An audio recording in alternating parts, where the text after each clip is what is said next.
Hi friends, this is Ritesh and today is a great day for learning English.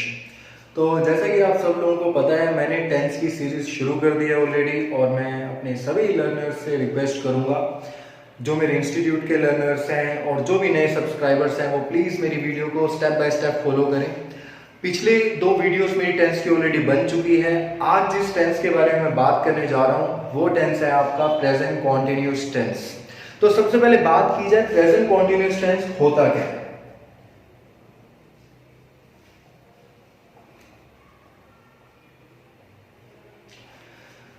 My dear friends, काफी लोगों को लगता है कि ये टेंस बहुत आसान है और देयर इज नो डाउट ये टेंस आसान भी है, लेकिन आज मैं इस टेंस के बारे में आपको कुछ इंपॉर्टेंट फैक्ट्स बताऊंगा जो आपको किसी भी यूट्यूबर या टीचर्स ने नहीं बताए होंगे, या बताए होंगे तो आपको पूरी कंप्लीट इंफॉर्मेशन नहीं मिली होगी। So let's start it out. तो बात कर रहे हैं प्रेजेंट कॉन्टिन्यूस टेंस के बारे में। जैसा कि आपके सामने लिखा है there are 2 words present continuous. तो प्रेजेंट का मतलब सभी लोग जानते हैं कि प्रेजेंट का मतलब वर्तमान होता है और कॉन्टिन्यूस का मतलब होता है action which is in progress.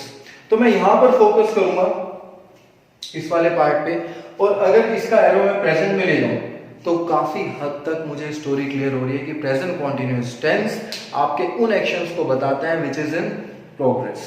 अब इसमें भी दोस्तों थोड़ा सा गहराई में जाना पड़ेगा। अगर मैंने आपको ये सिंपल तरीके से टेंस बता दिया तो आप कहेंगे, काफी लर्नर्स कहेंगे कि हमें पहले से ही पता था। तो मैं आपको कुछ डिटेल इंफॉर्मेशन आपकी प्रैक्टिकल लाइफ के साथ इसको जोड़ के बताने जा रहा हूं कि प्रेजेंट कॉन्टिन्यूस लाइफ में आपको कहां कहां पर अप्लाई करना है। सिचुएशन नंबर 1, पहली चीज प्रेजेंट कॉन्टिन्यूस के बारे में जो कि बिल्कुल साफ है, स्पष्ट है कि ऐसे एक्शंस को बताता है जो कि लगातार हो रहे हैं। While I am talking to you the same action is going on. मैं जिस एक्शन के बारे में आपसे बात कर रहा हूं या जिस एक्शन के बारे में आपको बता रहा हूं वही सेम एक्शन लगातार हो रहा है। दूसरी बात, कुछ ऐसे एक्शंस होते हैं जो कि हो रहे हैं इन दिनों बट एकदम से नजर में नहीं आएंगे। फॉर एन एग्जाम्पल मैं आपको ये बताता हूं कि मेरा जो भाई है वो इन दिनों यूएस में रह रहा है। मेरा एक one of my friend who is working with Microsoft.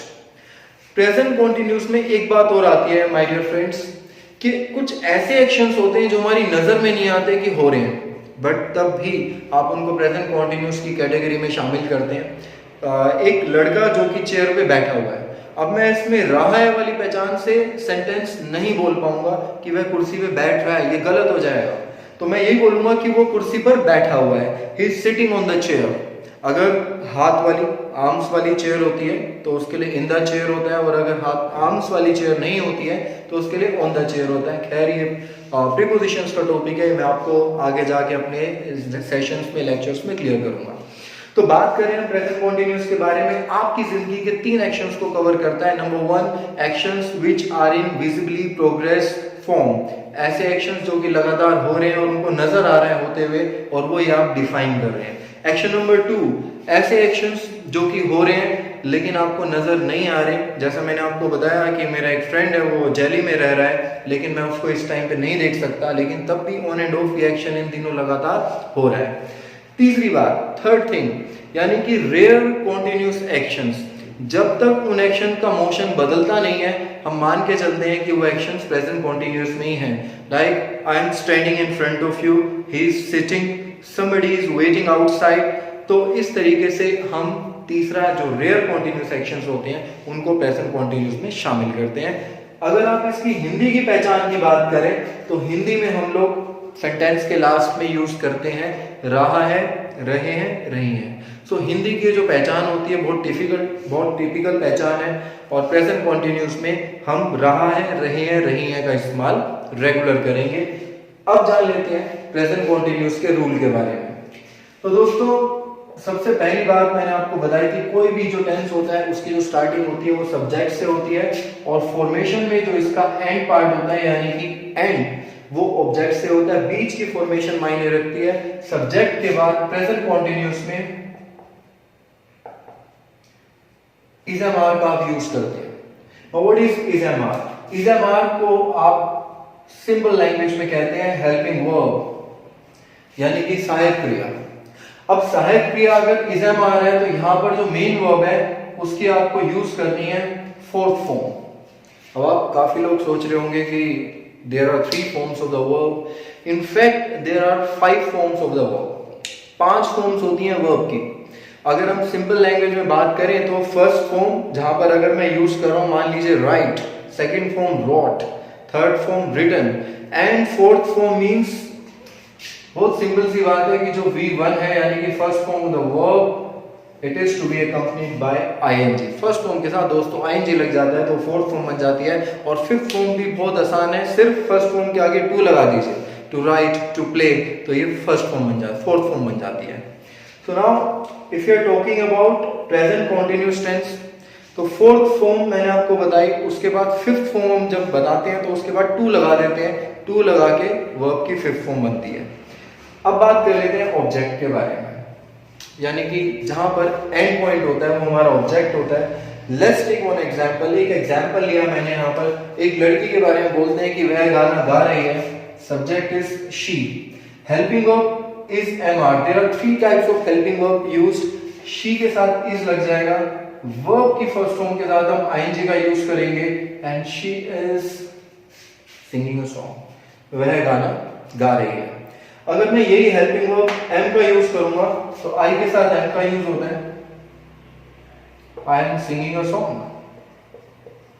और इसी तरीके से अगर मैं आर का यूज करूंगा तो they are singing a song. So it's very simple tense. एक बात आपको और बता देता हूं, वर्ब की जो फर्स्ट फॉर्म है यहाँ पर उसके साथ आईएनजी लगा हुआ है. 12 टेंसेस में से आपके आधे टेंस तो ऐसे हैं जिसमें वर्ब की फर्स्ट फॉर्म के साथ आईएनजी लग जाता है. और एक चीज और आपको बता दूं दोस्तों, हमारा हेल्पिंग वर्ब यहाँ पर 3 ऑप्शंस की फॉर्म में है आपके सामने. अगर आप इज यूज करेंगे तो इज यूज होगा he, she, it, any name. Am use होगा आई के साथ. और जो बाकी बचे हुए प्लूरल सब्जेक्ट्स होते हैं, दे, यू, वी, प्लूरल, तो उसके साथ हमें क्या यूज करना होता है, आर यूज करना होता है. अब ये तो बात रही हमारी अफर्मेटिव की. आप इसको इंटरोगेटिव में भी कन्वर्ट कर सकते हैं. ए स्टैंड्स फॉर अफर्मेटिव, जो मैंने पिछले टेंस में भी और पिछली वीडियो में बताया था कि अफर्मेशन पॉजिटिव सेंटेंस होता है. अगर आप सिर्फ इसका हेल्पिंग वर्ब आगे लें, जी हाँ दोस्तों, सिर्फ हेल्पिंग वर्ब अगर आगे आ जाता है तो ये इंटरोगेटिव बन जाता है. और इसका इंटरोगेटिव बनाना देखिए कितना आसान है. Is she singing a song, क्या वह गाना गा रही है. आई स्टैंड्स फॉर इंटरोगेटिव, क्वेश्चन पूछा, अगर आई के साथ में एन भी लगा दूं, इंटरोगेटिव प्लस नेगेटिव, यानी कि मैं क्वेश्चन पूछ रहा हूं, नहीं के ढंग से पूछ रहा हूं, क्या वह गाना नहीं गा रही है, तो is she not singing a song, क्या वह गाना नहीं गा रही है, is she not singing a song. And negative मतलब मैं मना कर रहा हूं, जवाब नहीं मैं दे रहा हूं और आंसर मेरा नेगेशन में ले लीजिए. तो इस होगा तो इज नॉट, एम है तो एम नॉट, आर है तो आर नॉट. बहुत आसान है दोस्तों. She is not singing a song, वह गाना नहीं गा रही है. तो ये बिल्कुल बेसिक्स थे टेंसेस के. प्रेजेंट कंटीन्यूअस टेंस मैंने आपको समझाया. और अगर कहीं पे कोई भी अगर आपके डाउट्स हो तो डेफिनेटली आप मुझसे कमेंट्स में पूछिएगा. I would like to face your doubts and queries. So that's all I have for today. Thank you so much.